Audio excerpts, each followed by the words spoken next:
साहेब मला माफ करा म्हणत विलेपार्ले उपविभाग प्रमुख पदाचा राजीनामा देणारे जनावळे सर आपल्यासोबत आहेत. जितेंद्र जनावळे सर, आज तुम्ही उद्धव ठाकरे यांची मातोश्री येथे भेट घेण्यासाठी आलेले आहात.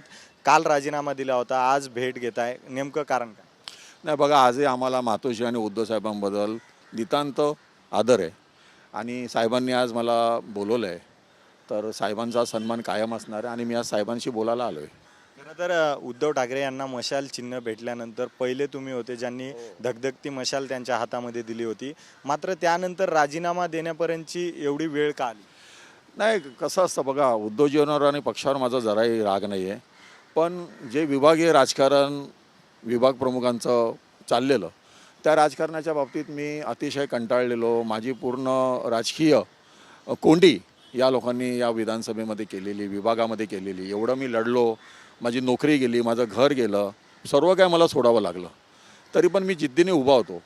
मला वाटलं की हे लोक मला सपोर्ट करतील. मी कधी पक्षाकडे माझं एवढं नुकसान, घर, नोकरी सगळं गेलं, पण मी कधी उद्धवजींकडे त्या बाबतीत रडत कधी आलो नाही आहे. पण आता मला वेळ आली उद्धवजींकडे न्याय मागायची, मला सांगायची की बाबा अशी अशी गोष्ट झाली आणि मला नाही आता कंटाळा आला मला या सगळ्या घाणेरड्या राजकारणाचा, एकाधिकारशाहीचा. काही निर्णय घ्यायचा, कार्यकर्त्यांना, शिवसैनिकांना दाबायचा आहे. शिवसैनिकांनी कुठेतरी बोलायला पाहिजे आणि मी बोललो आहे आता सगळ्या गोष्टी. राजीनाम्यामध्ये तुम्ही अनिल परब यांचा उल्लेख केला आहे. अनिल परब यांनी जाणून बुजून तुम्हाला तुमच्या कार्यक्षेत्राच्या बाहेर ठेवलेलं होतं. ही कैफियत तुम्ही या अगोदर सुद्धा उद्धवजींकडे मांडली होती. त्याबद्दल काय सांगाल आणि आता परत त्यावर काही ॲक्शन होणार? नाही, पाहूया उद्धवजी काय निर्णय घेतात आहे. त्यांना मला सत्य परिस्थिती एक शिवसैनिक म्हणून सांगणं योग्य वाटतं. कारण पुढची जी पिढी आहे शिवसैनिकांची, त्यांच्याही बाबतीत असा अन्याय कुठे झाला नाही पाहिजे. त्यांनाही न्याय मिळाला पाहिजे. आज माझं नुकसान झालं आहे, येणाऱ्या पिढीचं शिवसेनेमध्ये त्यांचं नुकसान नाही झालं पाहिजे. त्यांना पण न्याय मिळाला पाहिजे. एक माणूस जर 22-23 वर्ष एकाच पदावर राहील तर पाठची फळी कशी पुढे जाणार? पाठची फळी वयामानानुसार मग ज्येष्ठ होणार. मग त्यांना संधी कधी मिळणार? सर्वांना संधी मिळाली पाहिजे काम करायला. खरं तर बाळासाहेब ठाकरे यांनी मोठी फळी तयार केलेली होती. मध्यंतरी राजन साळवे असतील किंवा तुम्ही असाल, जेव्हा राजीनामा देताय किंवा पदाचा राजीनामा देताय, राजन साळवे यांनी विनायक राऊतांवर आरोप केले, तुम्ही अनिल परब यांच्यावर आरोप करताय. काही लोक आहेत का जे शिवसैनिकांमध्ये मोरल डाऊन करण्याचं काम करतात? आहेत ना.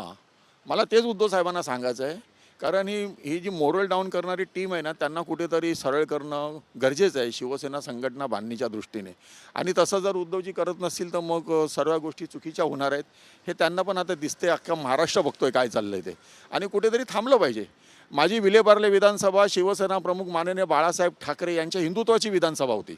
हाय, तिथून हिंदुत्व सुरू झालं. ती विधानसभा अनिल परब आणि संजय राऊत साहेबांनी आपला दिली. म्हणजे शिवसैनिकांच्या हातातून यांनी मशाल काढली आणि शिवसैनिकांच्या हातामध्ये झाडू देत होते. आणि झाडू घेऊन आम्ही शिवसैनिकांनी विलेपार्ले बाळासाहेबांच्या मतदारसंघात लढायचं. त्यावेळेला पण मी विरोध केला की झाडू आम्ही जरा पण हातात घेणार नाही, तुम्ही आपला ही विलेपार्ले विधानसभा द्यायची नाही. त्यांनी शिवसैनिकांची चर्चा नाही केली, शिवसैनिकांची मतं जाणून नाही घेतली. आणि हे निर्णय घेणारे कोण आहे? संजय राऊत साहेब आणि अनिल परब साहेब.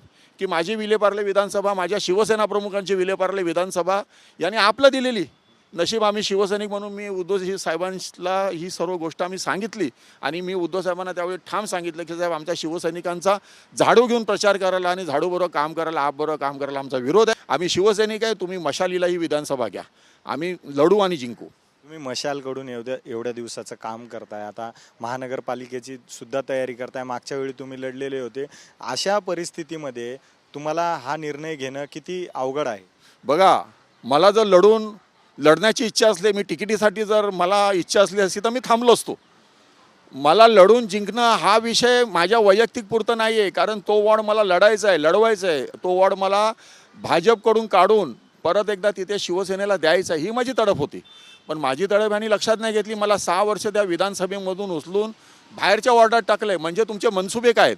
तुम्हाला संघटना जिंकवायची, शिवसेना जिंकवायची आहे की तुम्हाला परत एकदा भाजप जिंकवायची तिकडे? याचा विचार व्हायला पाहिजे. म्हणून हा माझा निर्णय आहे.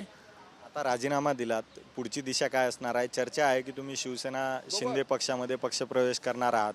बघूया आता. बघा, साहेबांशी मी चर्चा करणार आहे. साहेब काय मार्ग काढतात ते बघणार आहे. आता कुठेतरी बघा, बाळासाहेबांचा मी शिवसैनिक आहे, बाळासाहेबांचा प्रेमी आहे.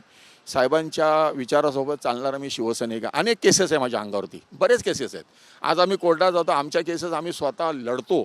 स्वतः कोर्टात वर्षानुवर्ष फेऱ्या, उद्धवजींना पण माहिती आहे मी किती पोलिसांचा मार खाल्लेला शिवसैनिक आहे.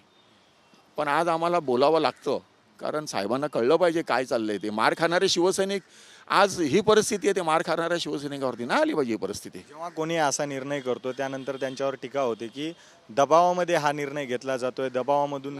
माझ्यावर कुठला दबाव नाही आहे. मी शिवसैनिकांच्या भल्यासाठी हा निर्णय घेतोय. शिवसैनिकांवरती ही वेळ आली नाही पाहिजे, मागच्या पिढीवरती, मागच्या फळीवरती ही वेळ आली नाही पाहिजे. अगर असंच जर चालू राहिलं तर शिवसैनिक तसाच राहणार. अहो, शिवसैनिकांमध्ये एक धडाडीचे शिवसैनिक आमच्या आज मुंबई महाराष्ट्रामध्ये, त्यांना संध्या मिळाल्या पाहिजे की नाही. म्हणून शिवसैनिक म्हणून माझा आवाज आहे. माझ्यावर कुठलाही दबाव नाही अशी भूमिका जितेंद्र जनावळे यांनी व्यक्त केलेली आहे. आणि आता ते मातोश्रीवर उद्धव ठाकरे यांची भेट घेण्यासाठी जात आहेत. उद्धव ठाकरे यांची भेट घेतल्यानंतर काय निर्णय होतो हे पाहावं लागणार आहे. कारण का मागच्या काही दिवसामध्ये शिवसेनेला ज्या प्रकारची ठाकरे गटाला गळती लागलेली आहे, ती गळती थांबवण्यामध्ये उद्धव ठाकरे यशस्वी होतील का, भेटीमध्ये काय चर्चा होईल याची अपडेट आपण तुम्हाला देतच राहू. मात्र सध्या तरी माझ्यावर कुठलाही दबाव नाही आणि माझा निर्णय मी घेतलेला आहे.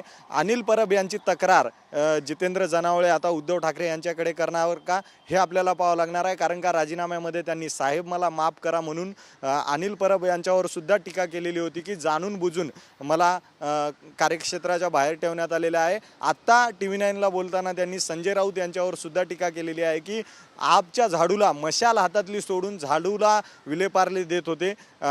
हे सुद्धा संजय राऊत आणि अनिल परब देत होते, अशी सुद्धा जी टीका आहे ती जितेंद्र जनावळे यांनी केलेली आहे. कॅमेरा पर्सन गणेश सोबत मी अजय, TV9 मराठी, मुंबई, मातोश्री.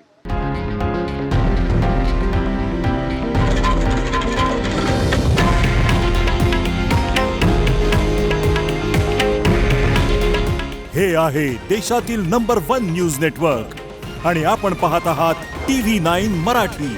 काळजी तुमची, हित महाराष्ट्राचं.